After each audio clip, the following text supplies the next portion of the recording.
Muitos sabem o que é globalização, mas arrisco dizer que poucos sabem explicar. Então relaxe, espreguice os ouvidos, se ajeite na cadeira e vem com o pai. A globalização é um processo de integração econômica, cultural, social e política. Fenômeno gerado pela necessidade do capitalismo em conquistar novos mercados, principalmente se o mercado atual estiver saturado. Ah, meu Deus, narrador, você explicou o que é e tal, mas como ela funciona? Calma, jovem, calma. Para explicar como a globalização ocorre, vou usar um exemplo. O produtor efetua a compra da matéria-prima de qualquer lugar do mundo, onde ela seja barata e de boa qualidade, obviamente. Instala sua fábrica onde a mão de obra também é mais barata. Após a fabricação do produto, o produtor distribui sua mercadoria para qualquer lugar do mundo que ele desejar. Resumindo, na globalização você pode comprar um produto que foi fabricado do outro lado do mundo, como por exemplo na China, mas utilizando a matéria-prima que foi comprada em outro país. Como tudo na vida, a globalização também possui aspectos que geram causas, e eles podem ser bons ou ruins.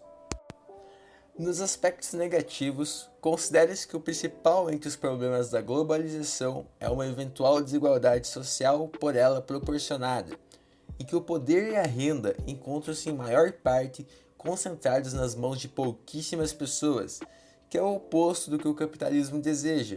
Além disso, acusa-se a globalização de poder proporcionar uma desigual forma de comunicação entre os diferentes territórios, em que culturas, valores morais, princípios educacionais e outros são reproduzidos obedecendo a uma ideologia dominante.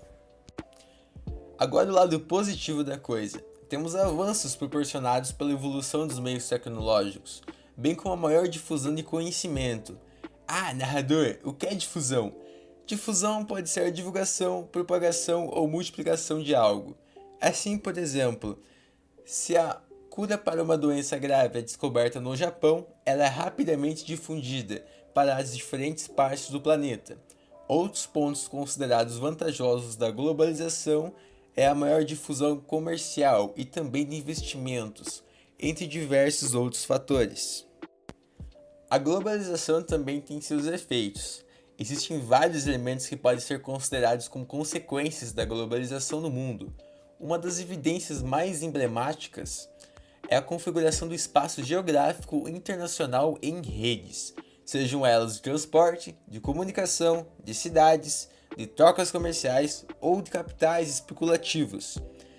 Elas formam-se por pontos fixos, sendo algumas mais preponderantes que outras, e pelos fluxos desenvolvidos entre esses diferentes pontos. Outro aspecto que merece destaque é a expansão das empresas multinacionais. Muitas delas abandonam seus países de origem ou simplesmente expandem suas atividades em direção aos mais diversos locais em busca de um maior mercado consumidor, de inserção de impostos, de evitar tarifas alfandegárias e de angariar o menor custo com a mão de obras e matérias-primas. O processo de expansão dessas empresas globais e suas indústrias reverberou no avanço da industrialização e da urbanização em diversos países subdesenvolvidos e emergentes, incluindo o Brasil. Logicamente, não abordaram assuntos que envolvem a globalização e sustentabilidade do nada. Para tal ato, realizaram algumas conferências, e é sobre elas que irei dar uma pequena pala para vocês. Irei começar com a Conferência de Estocolmo, também conhecida como a Conferência das Nações Unidas sobre o Meio Ambiente, realizada no ano de 1972 em Estocolmo, na Suécia. Essa foi a primeira conferência ambiental no mundo para discutir os principais problemas enfrentados pelo meio ambiente. Abordaram temas como preservação da fauna e da flora como atitude essencial, redução do uso de resíduos tóxicos e apoio ao financiamento do desenvolvimento para que países subdesenvolvidos atinjam o progresso esperado. A próxima é a Eco 92, organizada pelas Nações Unidas. Realizou-se no Brasil em 1992, na cidade do Rio de Janeiro. A Eco 92, ou Rio 92, retomou os pontos abordados na Declaração de Estocolmo e reconheceu que os problemas que antes tinham abrangência local eram agora globais. Um dos pontos abordados é o modelo de desenvolvimento vigente da sociedade, que visa a exploração máxima dos recursos naturais para a obtenção de lucro. Constatou-se que esse modelo não conseguiria sustentar-se no século seguinte, em decorrência da escassez de recursos naturais. Narrador, mas o que foi o Protocolo de Kyoto? O Protocolo de Kyoto representou um tratado complementar à Convenção Quadro. Esse acordo estabeleceu metas para que os países reduzissem a emissão de gases de efeito estufa e foi uma das mais importantes determinações da conferência, pois definiu compromissos rigorosos a respeito do aquecimento global. O Protocolo de Kyoto entrou em vigor em 2005, com a ratificação de 55 países, responsáveis por 55% das emissões de gases de efeito estufa. Rio+10, mais uma para a nossa diversão. Nesta foram debatidas questões a respeito da preservação do meio ambiente e foram discutidos também problemas de cunho social, como a pobreza. Um dos resultados dessa conferência foi a Declaração de Joanesburgo. Esse documento destacou problemas de ordem mundial associados à globalização, como a miséria e a fome. Os principais assuntos abordados foram necessidade de proteger a biodiversidade, promoção do acesso à água potável, melhoria do saneamento básico para atender as populações, acesso à energia e à saúde, combate à fome, aos conflitos armados, ao narcotráfico e ao crime organizado.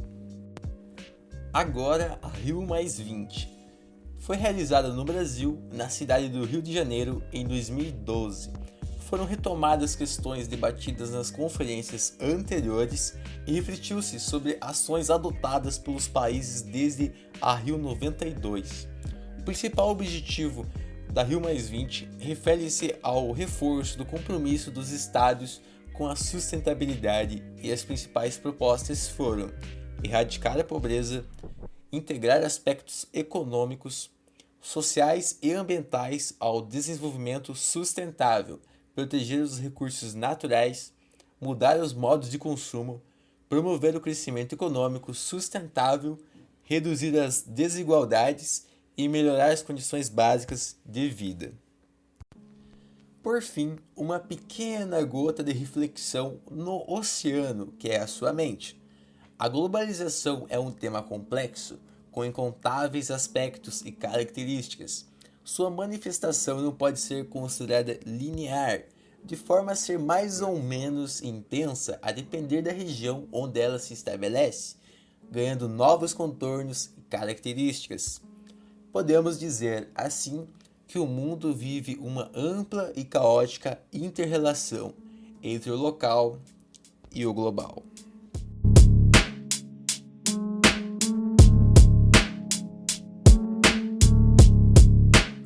Como tudo na vida, sabe, a globalização e é extremada, como ela funciona.